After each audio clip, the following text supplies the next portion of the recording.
Bright colors and bold designs can make your flyer stand out instantly on social media.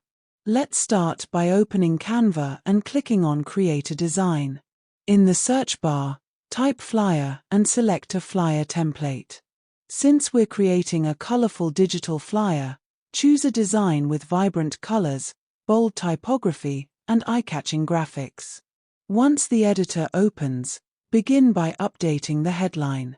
Click on the main text and replace it with your own message. This could be a sale announcement, event promotion, business advertisement, or special offer. Make sure the headline is large and easy to read. Next,